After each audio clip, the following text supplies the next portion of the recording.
So of course, just some overview of the capabilities. Of course, now we of course added some gravitational wave extraction since I heard it's pretty important. We also can do any other flux integral or any volume integral you like. We have an apparent horizon finder. For initial data solver, we have two puncture, of course, and we also have our in-house solver with matter. So that one will get a major update soon. This is also based on the Chombo infrastructure, and so if you're interested for that solver, it's actually one of the nice things. It just puts out in HDF5. So even if you're not using potentially GRChombo, this might be an interesting solver for you. But yeah, so maybe as an overview of what we are evolving, right? So this is where more like where we build lots of the capabilities, right? So we are very experienced and we have good implementation of doing scalar fields, vector fields. And for the Einstein equation, of course, we have both BSSN and C-step4. You can choose that as you like, and the very nice cartoon method. So I mentioned before, we simulated a 5-dimensional black hole. We actually didn't simulate 5 dimensions because that would be pretty expensive. So what you do is there's some symmetries in one of the dimensions, and so you reduce the whole 5-dimensional simulation and only simulate them in 3+1. So in 4 dimension that case. So yeah, so this is this nice cartoon method that you can use for that. Also, since we are not, again, right, our main purpose is not necessarily to binary black hole simulations and binary neutron stars. We also have a fixed background. For some of the physics we want to investigate, fixed background is absolutely fine. And that's in cases where you don't need any back reactions. And of course, this is significantly more faster than using the BSSN equation, and significantly uses less memory. Also, one thing I didn't appreciate initially at Chombo, EMA is a big thing, but one thing I now really enjoy is the dimensional relative flexibility of GRChombo. Chombo underlying doesn't care about the dimension. You can do 3 dimension, but you can also do 2 dimension. All of the EMA works perfectly fine. Additionally, if you then, since some of our problems that we deal with have lots of additional symmetries, so we also use then reflective boundary conditions to further reduce them. So you really can significantly decrease the cost of your simulations if you like them. Let me see. Just some miscellaneous things. We have all just to say them. We have for 6-level finite differencing. We output in HDF5 like everyone. We have all of the good boundary conditions, and we use explicit vectorization. So that gave us some nice speed up.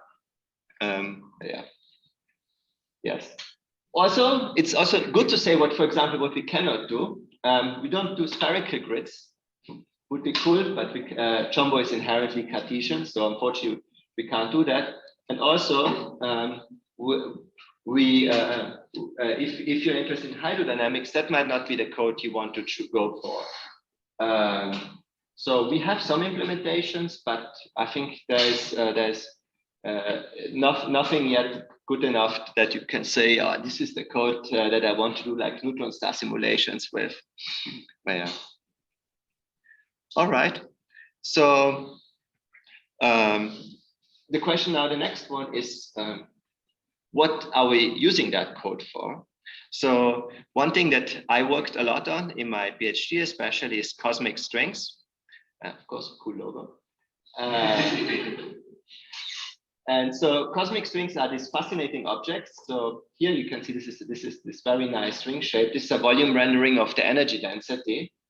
And now you can see some of the grids there.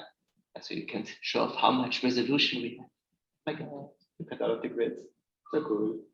But what will happen of this one, it will snap together like a rubber band. So if the movie starts in a second, you can see it snaps together, almost moving at the speed of light at the end, and then forms this very nice black hole. Below you can see the gravitational wave strain. It has this very nice ring down. It gives you very, very interesting gravitational wave memory. So for this project, AMR was absolutely crucial. So here you have a different perspective of the same, it's a slice through the three-dimensional grid. But here you can see how nicely the grids follow the infalling cosmic string loop as it snaps together. And so yeah, it's, so this was two very nice papers that we were able to do. And this was a very crucial ability. What we simulated matter-wise, it was local U1. So your local U1 is effectively a scalar minimally coupled to a vector. And additionally, we used BSSN. And of course, we used here the gravitational wave extraction, and mirror symmetries, of course, were then very, very nice. Again, that tiny thing, but if you have a nice symmetry, you easily have like a factor 8 in reduction in resources. So that's absolutely great to have that. This is a nice example of the use for our fixed backgrounds. Superradiance is a very interesting phenomena it's effectively a continuous Penrose process where you continuously extract energy from a highly spinning black hole. And there, the back reaction is not that important since the cloud is not that heavy most of the times.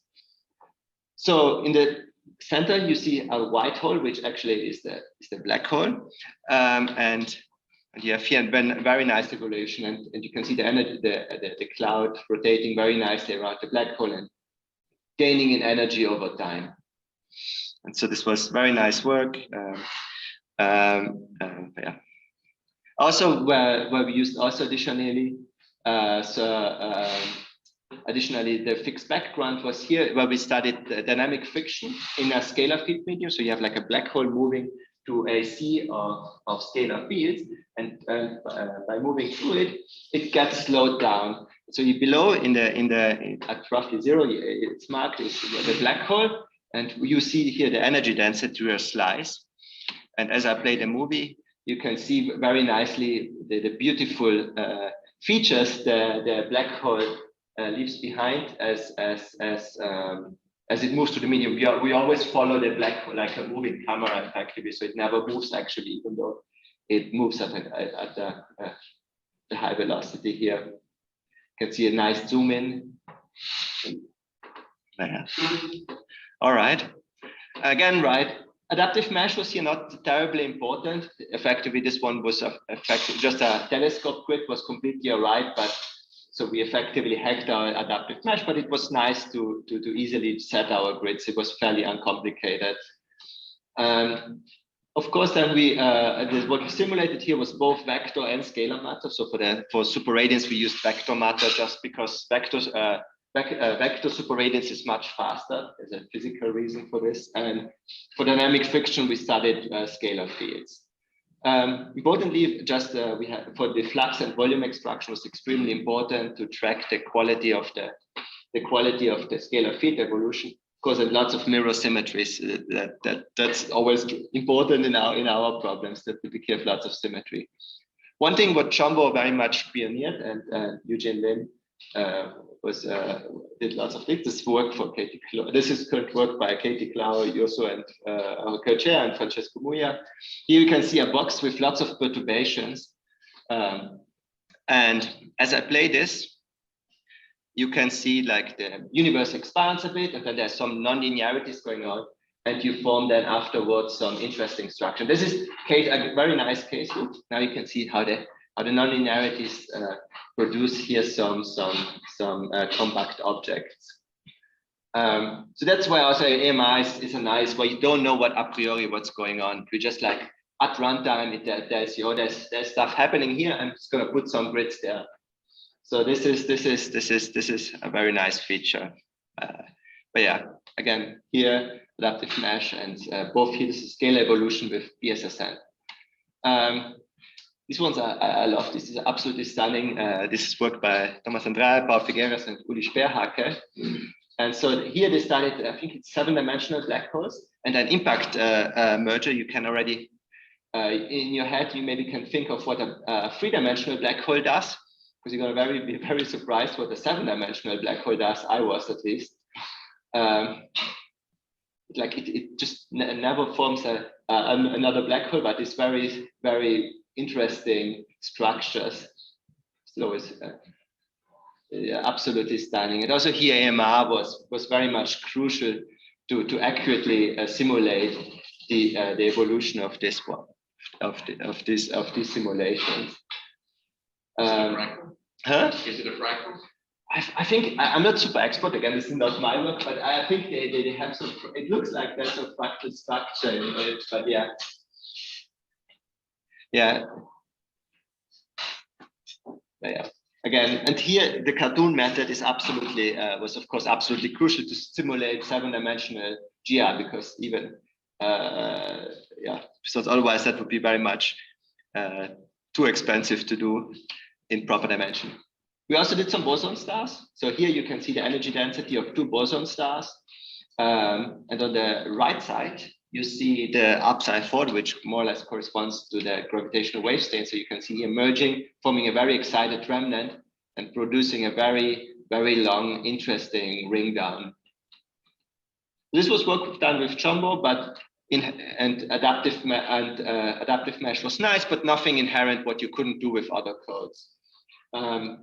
It's the reason why you do some work. It's because, of course, it's the code you're most experienced with.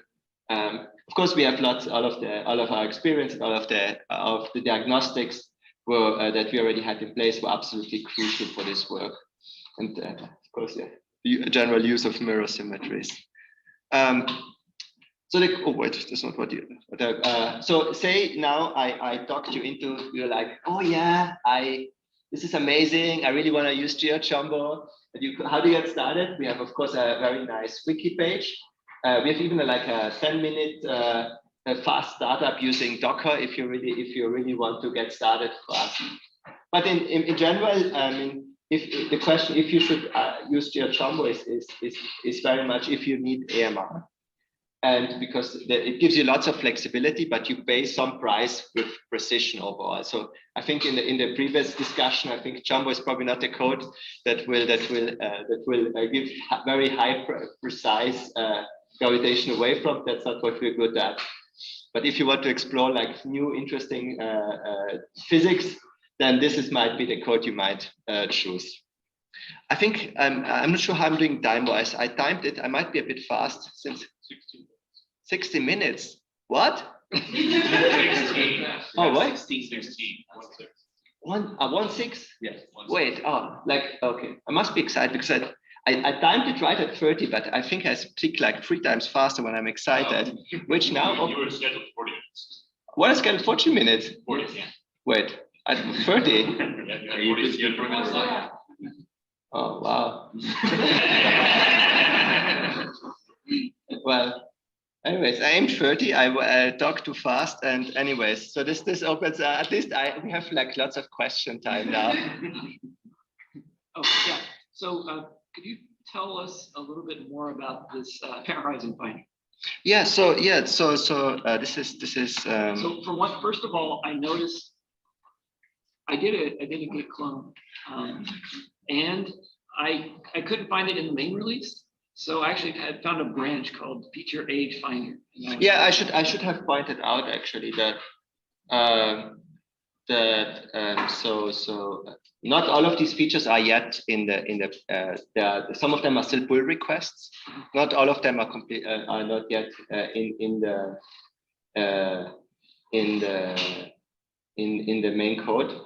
So the parent horizon finder, so this is using Betsy. So this is a very normal, so it assumes star-shaped horizons, and it uses then Betsy to find to solve the elliptic problem that you want then to yeah.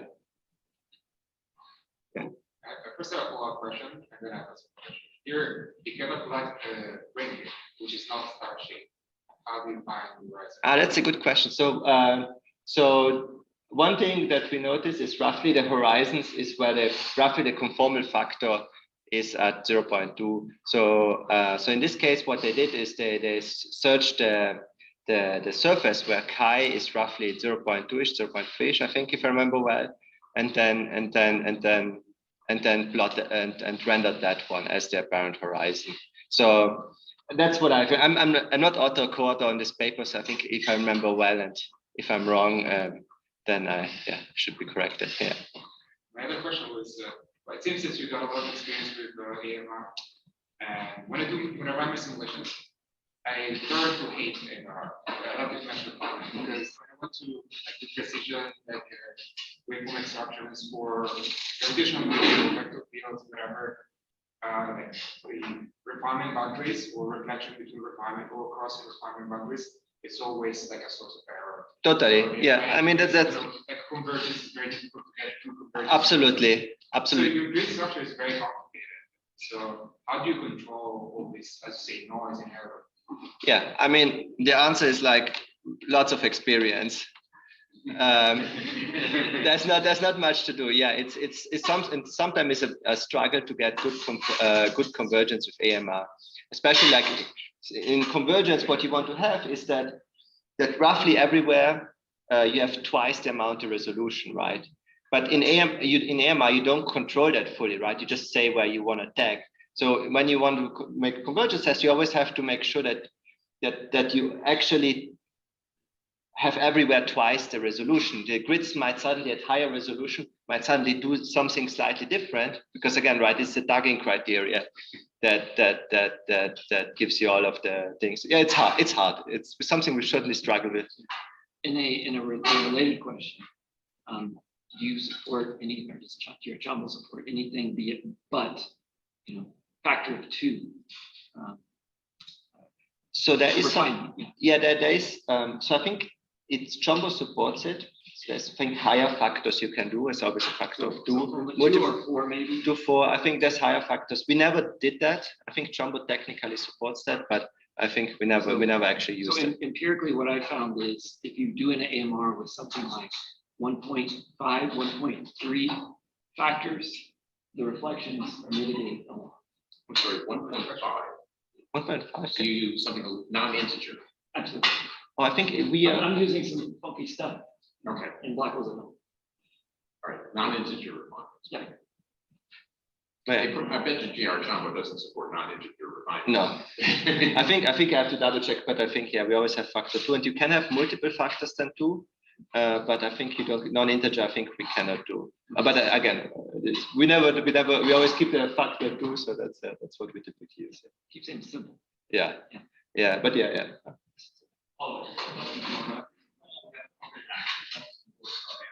Yeah. What is some difference between carpet accent and Oh, carpet. I don't know what. I don't know yet, but I'm happy to hear more about. But yeah.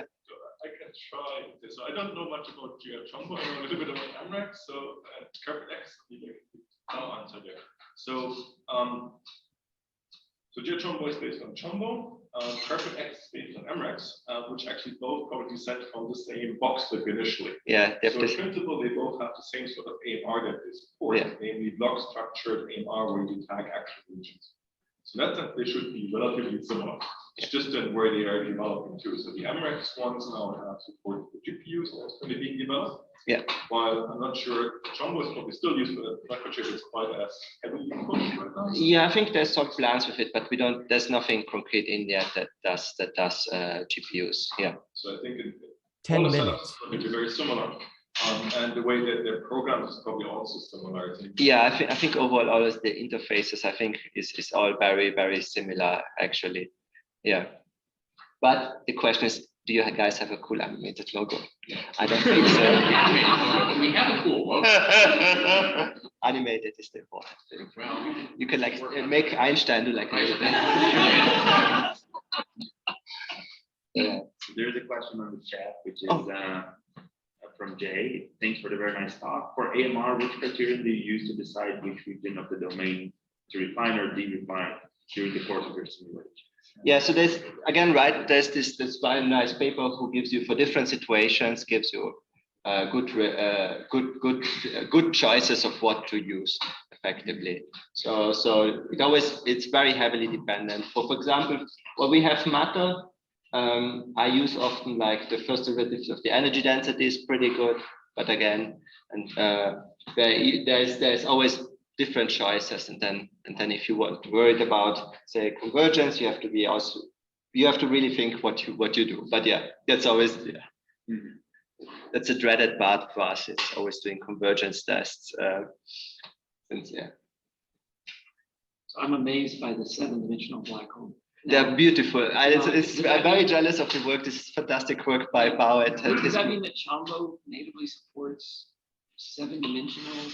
So again, we use the cartoon method, which then reduces, like it assumes some symmetries, and you actually simulate in 3 dimensions. So otherwise 7-dimensional, of course, that would be crazy expensive, and so it would be cool, but yeah. Scaling would kill you. Scaling would totally kill us. Yeah. Yeah. So I have a question. You mentioned that you don't really support hydrogen dynamics. Yeah, I think there we don't. Well, it's first something we never did. I think Chombo maybe deep down has some methods that support it, because I don't know that you need to have to worry about flux conservation. You have to worry about shocks, and we don't. At least for GRChombo, we don't have even in the deepest private branch. I'm not aware that we have any of these capabilities. So Yeah, so I was curious because I'm really, an amateur on this. But the recent simulation of Boson Stars, aren't these, how do you model a Boson star? Isn't that like also? It's pure scalar field. They're just they're very cute objects. So think of them as like a wave in a box, effectively. So the box is its own gravitational potential. So if you think of quantum mechanics, it's just a very large macroscopic wave that just sits in that potential. So you can go away with scalar field. So that's actually a nice thing about this one, since you don't have to use any approximations. You can simulate a full macroscopic physics because it's relatively simple. But yeah. There's I think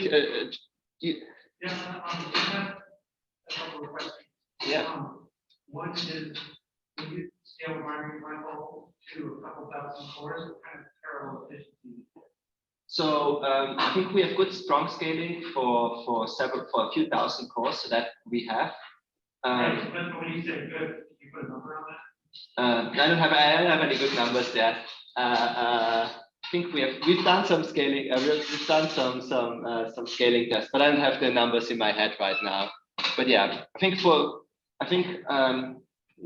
and don't quote me on this one. I think we did some scaling runs and we did it up to 20,000. I think we found relatively good scaling. What again, relatively good means up to 20,000 cores. But yeah. So this one, don't quote me on that one. Yeah. Okay. So my second question was, are you able to measure black hole spins with your horizon finder? No. I think we have not. Yeah, I think. Yeah. I think this is somewhat related to what we just done the answer exactly. Do you guys plan to support GPU like in the future?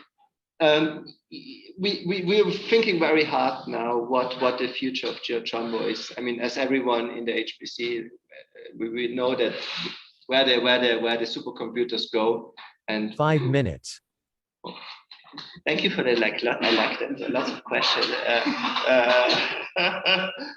So yeah, we're thinking very hard now what the future of Chombo is going to look like. So but yeah. So since you're not worried so much about gravitational waves, maybe that's not something yet, but what kind of boundary conditions are you using at the edge of your domain? Do you have just Cartesian ones, the boundary is relatively close? Do you get reflections that you have to worry? Or Yeah, but again, right, we're not super interested in high price, so we don't have any multi-patch or stuff like that. So yeah, so we have Sommerfeld that mitigates some of it, but as you might, if you've used Sommerfeld boundary conditions, they're not great. They have their own problems, and so what we typically do is we just put like a very big domain, as big as we can make it. But yeah. So Liwei G has a question. Can Chombo do a 4+1 simulation without symmetry? So I think I checked out once that you can do higher dimensional simulations, but then you don't have any AMR support anymore. This is deep in Chombo. Again, I think we have never done this in GRChombo. So I think that the realistic answer is no. But if you really want to do work hard, you maybe can do it. But yeah. I just had a question related to the discussion this morning. Have you heard any murmurings of an idea of perhaps using GRChombo for generating a gravitational wave catalog for binary black holes? I think this is not the right code to use for. I think we are right. Again, we don't have lots. I think we are. I guess as we have lots of noise sources that we sometimes struggle with. And we don't have lots of the features, right, that you would need to produce really high quality gravitational waves. So I think this is not the right code. But if you have any new interesting physics you want to explore with, this is maybe the code to do, to take. Like this related question, does Chombo or GRChombo support fixed mesh refinement? Like if you just want to specify the box and just keep it like. So you first of all you can just hack the AMR to do the boring thing. So that's the easiest thing. So that's what we typically do. I think again deep down maybe Chombo has a more efficient treatment of, but we don't use that. Okay. Yeah, I mean I guess the question would be if you did fixed mesh refinement instead of AMR, wouldn't it behave as well as the anisotropic or carpet? Maybe I haven't done it, so I cannot tell you. But yeah, I could see 2 that. minutes. There's nothing inherent differently that I would expect that might be.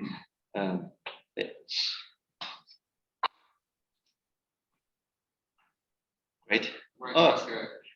Suppose I want to do, I don't know, non-collision of vector fields, like something that was a start from scratch with the public code. How long will it take for me to learn from zero with available documentation how to do so? And how much would I have to write to do so?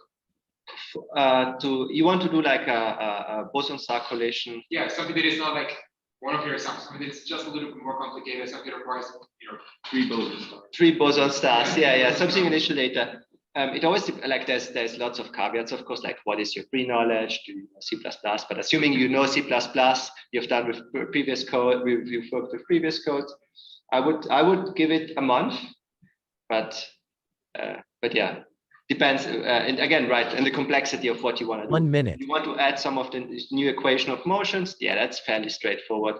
Just changing the initial data bit, also fairly straightforward. In my opinion, again, like I worked like this code a long time, so when I say straightforward, it might not translate very well. So always for caveat. But I would say a month or so if you have some experience in numerical relativity. The caveats. All right. Right, I don't think we have any more 30 questions. seconds. Right on. And you're right on time. Ah. Awesome work, Thomas. Thanks a lot. Thanks again.